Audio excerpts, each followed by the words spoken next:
I buried my wife 11 months ago. Last Tuesday I watched her squeeze a cantaloupe at the Kroger on Sawmill Road and tell the produce kid it wasn't ripe enough.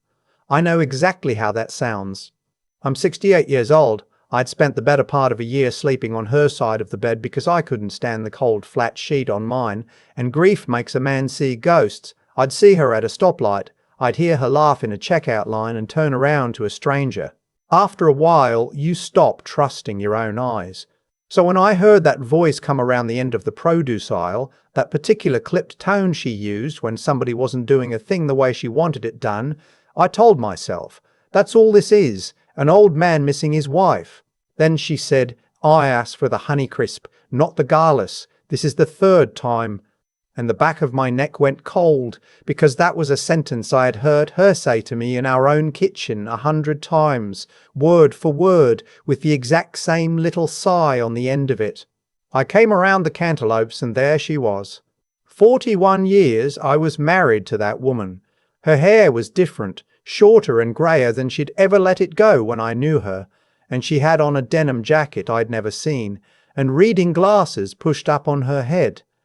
But it was her, the way she stood with her weight on one hip, the way she tucked her chin when she was annoyed. I'd have known her in the dark. I said her name, just said it the way you'd say it walking into a room.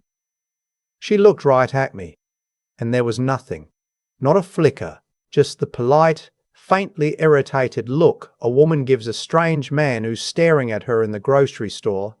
I'm sorry, she said. It's me, I said.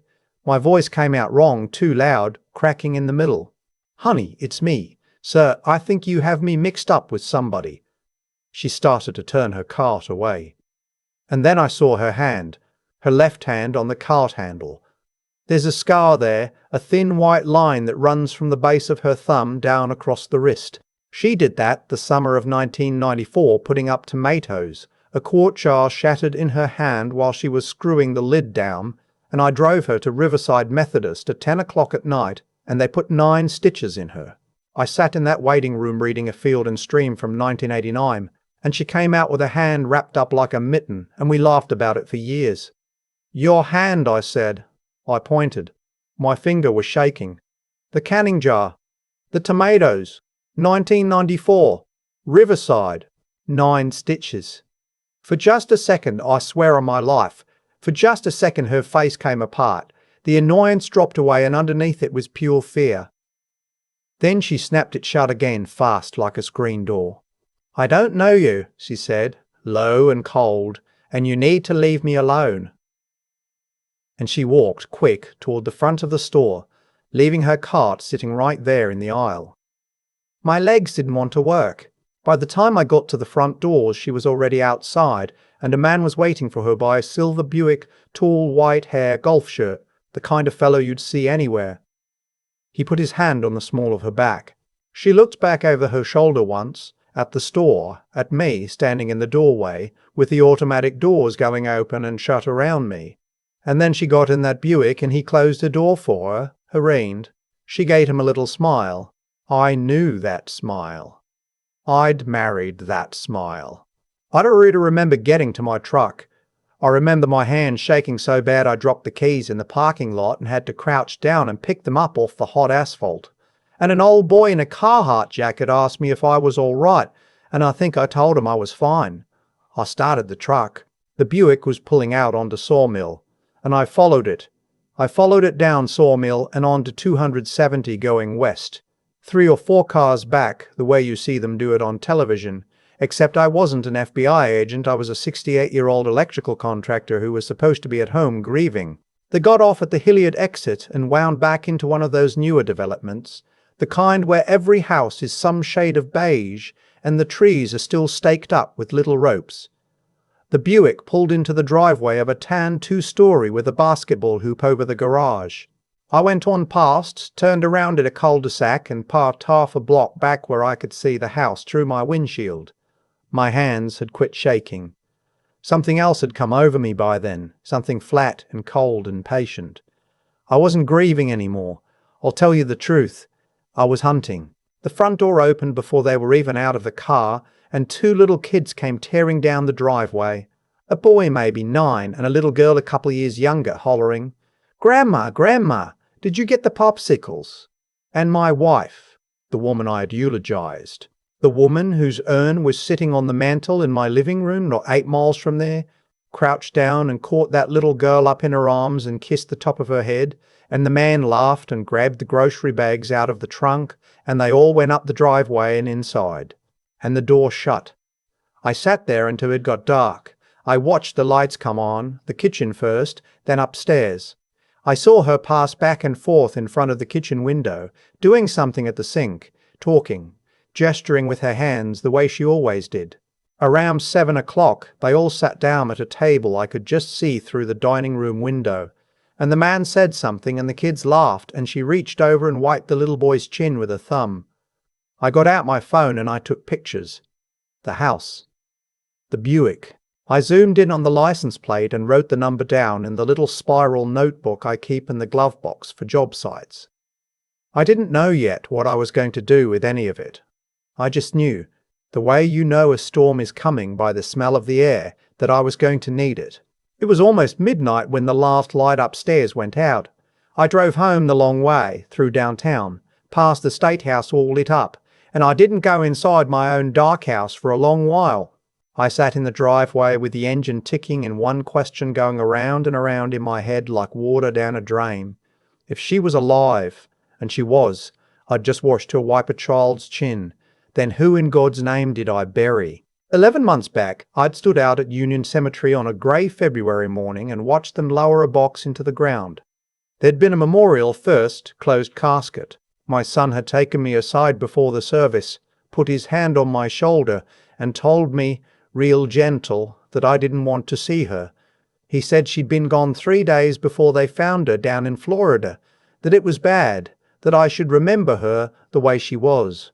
He'd flown down to Sarasota the minute the hospital called, handled all of it, the death certificate, the cremation arrangements, the funeral home up here, the whole business.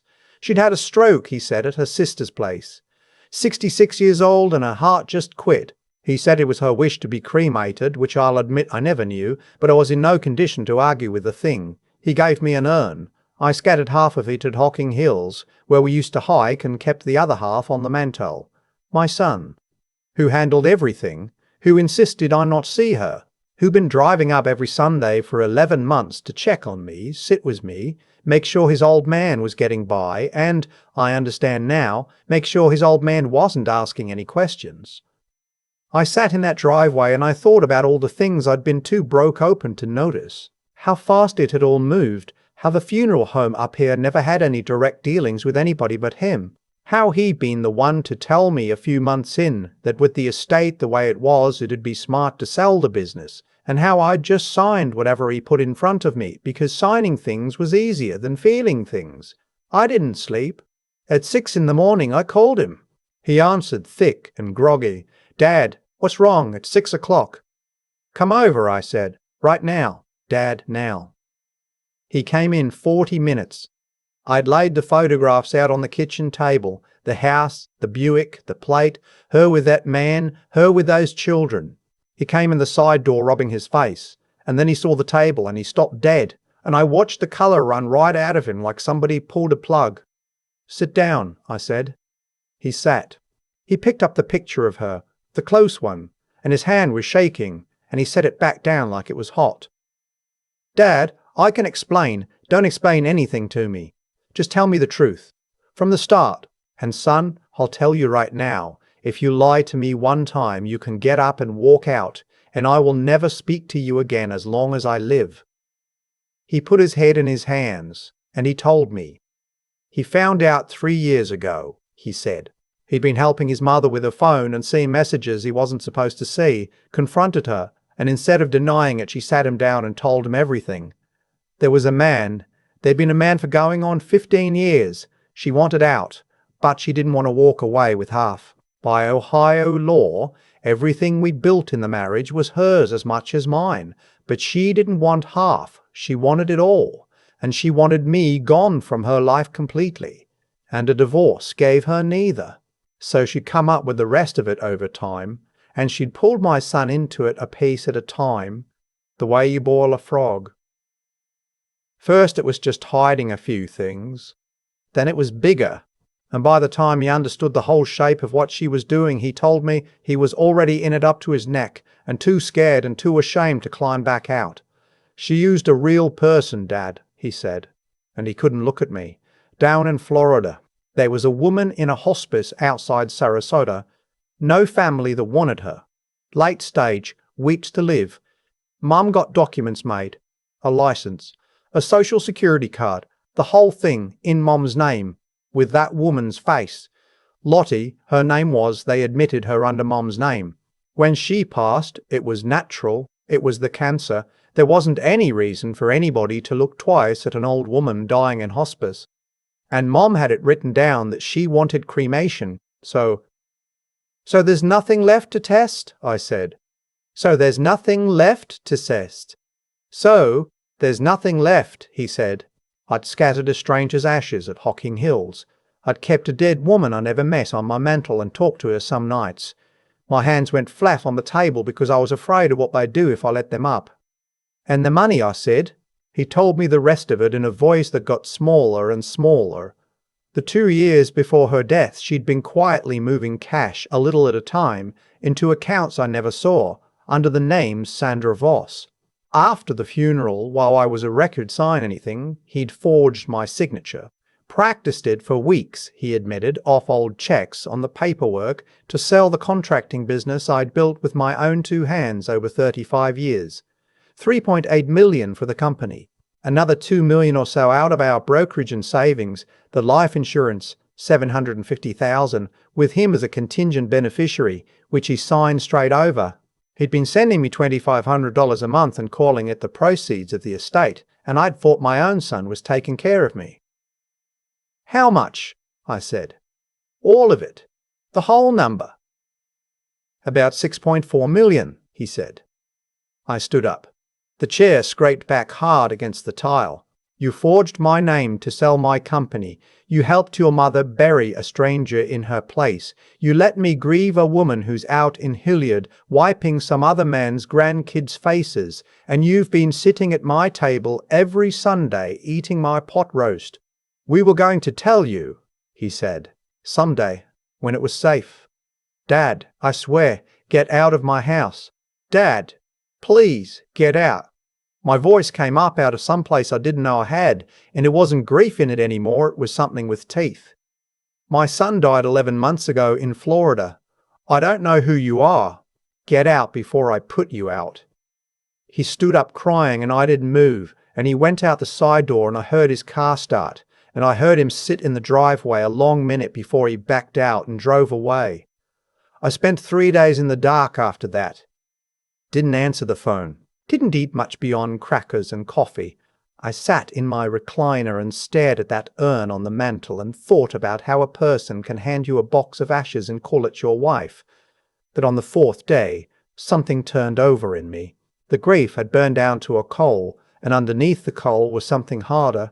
I got up, I showered, I put on a clean shirt, and I sat down at my computer and typed in, Private Investigator, Columbus, Ohio. The man I called had an office above a barber shop off Parsons Avenue, no website to speak of, just a phone number and a line that said, 30 years CPG, retired. Discreet. His name was Sal Ferraro. He answered on the 2nd ring, and when I started in, he stopped me and said, Mister, don't tell me your life story on the telephone. Come down. His office smelled like burnt coffee and cigarettes. Nobody'd smoked in 20 years. He was a heavy-set man about my age, bald, reading glasses down on his nose, folders stacked everywhere. He told me to sit, and I sat, and he said, All right, now tell me. So I told him. All of it. The grocery store, the scar, the house in Hilliard, my son at the kitchen table. He didn't say much, just made notes on a yellow pad, and when I finished he took his glasses off and rubbed his eyes and said, 30 years I carried a badge in this town and I thought I'd heard it all. This is a new one. Can you help me? I can find out everything there is to know about her, he said. 5,000 to start. Another 5 when I hand you the file. Give me 10 days. I wrote him a check on the spot. I went back to work in the meantime. Not because I needed to, but because if I sat still, I'd lose my mind. I did some panel upgrades for a fellow I'd known for years just to have something in my hands. 10 days later, Sal called and said, "Come down." The folder he gave me was thick as a phone book. He talked me through it page by page. Her name now was Sandra Voss. The man was her husband, Gerald Voss, 64, retired claims adjuster for an insurance company of all the bitter things. They'd been married 6 years legally in Kentucky, under that name. Bigamy, Sal said, plain as day, since she'd never divorced me. The kids were his grandchildren from a son in Dayton. There were bank records, 2 accounts under Sandra Voss, 1 under Sandra Pike, going back further than I'd have guessed. There were the documents she'd used in Florida, traced back to a man over in the hilltop who made fake paper for a living, and Sal had already turned that fellow's name over to a friend still on the job. There were phone records, over 200 calls between my son's cell and a number registered to Sandra Voss before, during, and after the supposed funeral. "Your boy was up to his eyeballs," Sal said. "No way around it." Then he set down one more sheet and his voice changed. "There's something else, and I want you to hear me out before you say anything. I ran her background as far back as it goes. Before you, there was a first husband, fellow named Thomas Albright. Married him in 1979 down in Kentucky. He died in 1981. Drowned. They were out on a boat on Lake Cumberland, just the 2 of them, and he went over and never came up. She was the only witness. She collected $110,000 in life insurance, which was real money in 81. He paused. Now, I'm not telling you that to upset you. I'm telling you because a thing that happens once is a tragedy, a thing that happens twice is a habit, and I'd want to know. The room got cold around me. I thought about my own life insurance policy, the one she'd talked me into, doubling about 4 years back. I thought about the brakes on my truck that had gone soft on me on a downhill the previous summer, and how the mechanic had scratched his head and said the line looked funny but he couldn't say for sure. "I need a lawyer," I said. He gave me a name. Gloria Reyes. Criminal and civil fraud. 10th floor of one of those glass towers downtown. Grey suit. Handshake like a man's. She read through Sal's file without saying a word for 15 minutes. Then she set it down and folded her hands. "Mr. Spacate, Mercer," she said, "in my professional opinion, your wife and your son committed a long list of felonies: insurance fraud, forgery, identity theft, abuse of a corpse, theft over $1 million, money laundering, bigamy, the kind of charges that put people away for a long time. But here is what I need to make it stick." She leaned forward. "I need your son's confession. On the record. He told you once at your kitchen table. That's worth nothing in a courtroom. I need it recorded. And I think you're the only person on earth who can get him to give it again." I sat with that for a moment. My son, who'd cried in my driveway. My son, who I'd raised, taught to ride a bike, walk through the rain to Little League. "I can do that," I said. 2 days later I called him. I made my voice soft. I told him maybe we should talk, that I'd been thinking, that I didn't want to leave things the way I'd left them. I heard the hope leap into his voice, and God forgive me, it cut me because some piece of me wanted it to be real. We agreed on a steakhouse out east, a quiet place with white tablecloths and high booths where you can't hear the next table over. Gloria had given me a little digital recorder, no bigger than a stick of gum, voice activated. I kept my jacket on. The place ran cold. It looked natural. He came in dressed up, clean shaven, looking like a man going to a job interview. He slid into the booth across from me and said, "Dad, thank you for calling, and I almost couldn't go through with it." We ordered steaks neither of us ate. I told him I needed to understand it. All of it from the beginning, every detail, so I could make my peace with it. And he talked. I asked my questions, careful and slow, making him say the names out loud, making him put numbers to things, making sure every piece of it was clean on the recording. He told me about the woman in Florida again, about Lottie, about the documents, about practicing my signature off the back of old checks. When I asked him about Thomas Albright, He went still as a stone, and then he said quietly that when he'd looked into his mother's past and found out how that first husband died, he got scared of what she might do to me if I ever found out, and that fear was part of why he'd gone along with everything. That was the moment I knew all the way down that I was doing the right thing. "Can we fix this, Dad?" he asked me at the end, and his eyes were wet. "Is there any way to make it right?" "We'll see," I said. I left cash on the table and I walked out into the parking lot with everything I needed. Gloria moved fast after that. It took 2 weeks, orders signed, accounts frozen, warrants drawn up, and on a Sunday afternoon, with a folder of legal papers under my arm, I drove out to Hilliard and rang the doorbell of that tan house with the basketball hoop. The man answered. Gerald. Up close he was just a tired old fellow, lines around his eyes, reading glasses on a chain. "Help you," he said. "I'm looking for my wife," I said. "Maureen Mercer." He frowned. "Nobody here by that name. You've got the wrong house." "Gerald Voss," I said, and watched him flinch at his own name. "I think you've had her a good while. You might know her as Sandra." Behind him, down the hall, I heard glass break, and then she came around the corner from the kitchen, and every bit of colour went out of her face. "Hello," I said. "It's been a while. 11 months, give or take." Gerald looked from her to me. "Sandra, honey, who is this?" "Her name's Maureen Marie Mercer," I said. "I married her in 1983, 41 years this past spring." "Show him your left hand, sweetheart." She put her hand behind her back, but already seen it tremble. "The scar on the back of her thumb," I said to him. "Canning jar, 1994, 9 stitches. Or the mole on her right shoulder blade. Or how her left ankle aches before it rains, ever since she rolled it on a hike in '02. Go on. Ask her. See if I'm making any of it up." "Harold," she said, barely above a whisper. "Harold, see if I'm making any of it up." "Harold," she said, barely above a whisper. "Harold, please." "What?" I said. "Please go away. Please let you keep pretending you didn't see me at the Kroger. Please forget you put a dying stranger in a box and let me grieve over her." Gerald had a hand on the doorframe to hold himself up.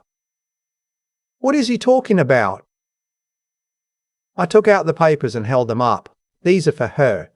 Maureen Mercer, also known as Sandra Voss, also known as Sandra Pike. The charges are forgery, identity theft, insurance fraud, abuse of a corpse, theft, money laundering, and bigamy, because she was still married to me the day she married you." "Bigamy," Gerald said, and his voice broke on it. "There's more," I said, and I kept my eyes on her face the whole time. "Before me there was a man named Thomas Albright, married her in '79. Drowned in 1981 on a lake with nobody around but her. 110,000 in insurance. First husband drowns. Second husband supposed to inherit her death so she can take his life's work." I let it sit. "And you, Gerald, you're still breathing. For now." Gerald stepped backward into his own front hall and put his hand over his mouth. "The brakes," he said. "Last spring. The garage said the line was cut and I told them they were crazy." He looked at her like he'd never seen her before in his life. "Sandra, tell me he's lying." She couldn't. The lies had finally run all the way out. I set the papers on the porch rail. "Your accounts are frozen as of Friday. The house is part of the seizure. There are warrants out for you and for our son. He'll be picked up tonight." I turned to Gerald. "Mister, I'm sorry. You're a victim in the same as me. My lawyer's number is on the bottom page. She can help you get back what's yours." I walked back to my truck. Behind me she was making a sound I'd never heard her make in 41 years.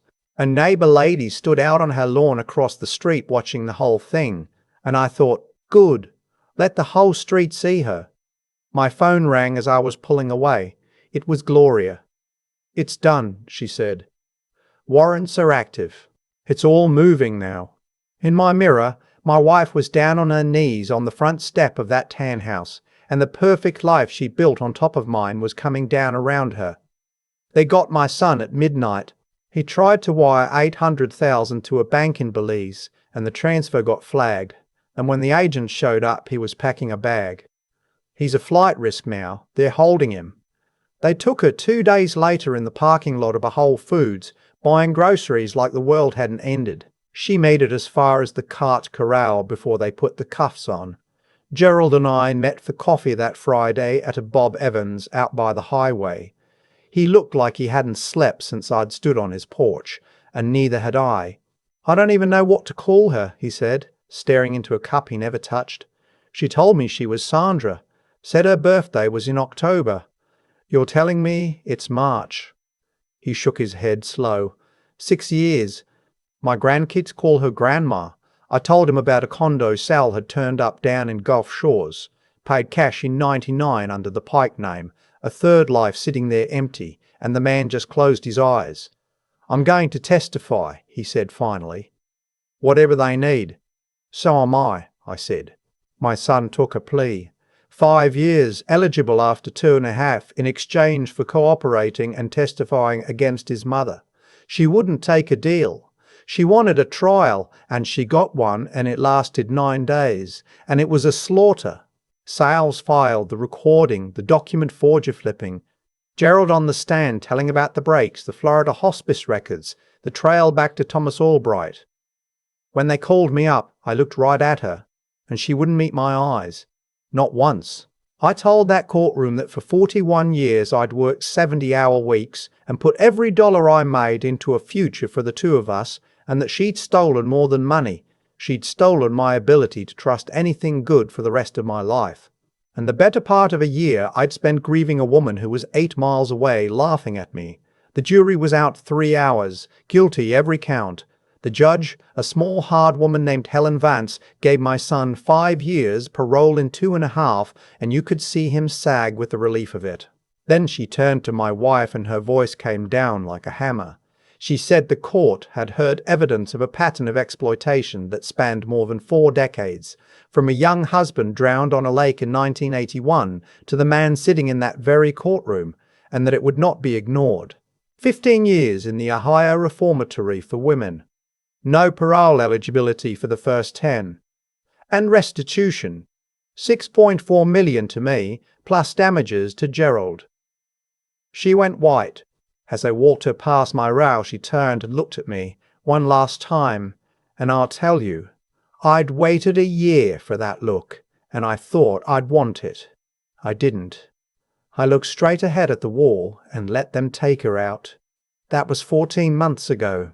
This morning I had coffee at 6:30 with a fellow named Carl down at a little diner in Granville, the way I do most mornings now.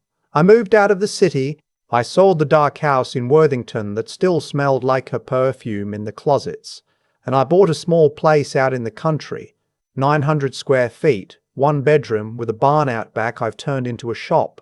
I do small electrical jobs for the neighbours, rewire a well pump, fix a barn fan, nothing big. And the rest of the time I've gone back to a thing my own father taught me when I was a boy, which is building things out of wood. Right now it's a corner cabinet for a widow up the road who's paying me in apple butter and good company. The work is honest. It can't be faked and it can't be stolen, and at the end of the day there's a real thing standing in the room that wasn't there in the morning. The money's set up right. Gloria helped me with that too. Most of it's in safe, boring investments that throw off enough every month that I'll never want for a thing.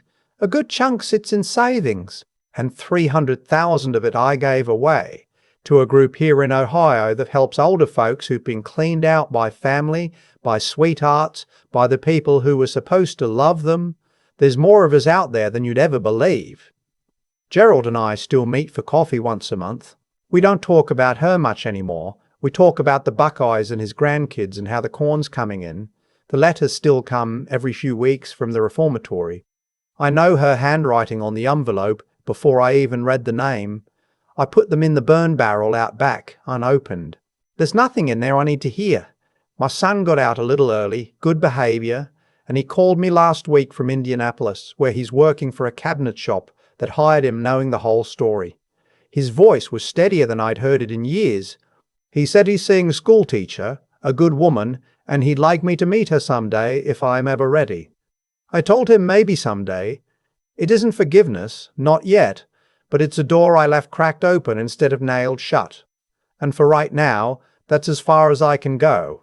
And I think that's all right. People ask me sometimes if it was worth it. Sending my own boy to prison, putting the woman I loved for 41 years behind bars, blowing my whole family to pieces, and I tell them the same thing every time. I didn't blow my family to pieces. They did that long before I ever knew. All I did was refuse to let them take me down to the bottom with them. I'm 69 now. I gave 4 decades of my one life to a lie, and I won't get those back. But I've got something now I never had in all those years, and it's worth more to me than the 6 million ever could be. I've got the truth. I've got mornings that are exactly what they look like. I've got my own 2 hands and an honest day and a clean conscience, and I've got my dignity back, which is the one thing she could never quite manage to steal, though Lord knows she tried.